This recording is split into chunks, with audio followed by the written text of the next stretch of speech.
కాశ్మీర్ నుండి కన్యాకుమారి వరకు కాంగ్రెస్ పార్టీని ఇందిరాగాంధీ తీసుకుపోయి బంగాళాఖాతంలో పడేశారు దేశ ప్రజలు.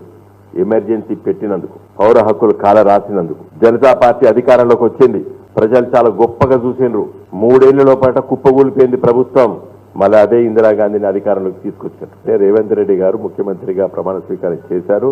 ఒక మంత్రివర్గం ఏర్పడ్డది. మీ కార్యకర్తలకు చెప్పాలి, ఇది కరెక్ట్ కాదని చెప్పాలి. నేను డిమాండ్ చేస్తున్నాను, మళ్ళీ ఆ శిలాఫలకాలు మళ్ళీ రిస్టోర్ చేయాలి. ఎవరైతే ధ్వంసం చేసినో వాళ్ళపైన కేసులు పెట్టాలి. ఇది ప్రభుత్వ ఆస్తి. ప్రభుత్వ ఆస్తిని ధ్వంసం చేసే వాళ్ళ మీద కేసులు పెట్టాలి. నేను రిక్వెస్ట్ చేస్తున్నాను. ఎందుకంటే 3 రోజుల ప్రభుత్వము మనం విమర్శించకూడదు. ఇది మన రేవంత్ రెడ్డి గారు తెలిసి చేసిందని కూడా నేను అనుకోవడం లేదు, అయితే రేవంత్ రెడ్డి గారు చేపించిందని కూడా నేను అనడం లేదు. కానీ మీరు ఒక సందేశం పంపాలి. ఏది ప్రభుత్వ ఆస్తులు, ప్రభుత్వ కార్యక్రమాలు, ప్రజాస్వామ్యం లోపట ఎన్నికలు వస్తాయి. ఎన్నికల్లో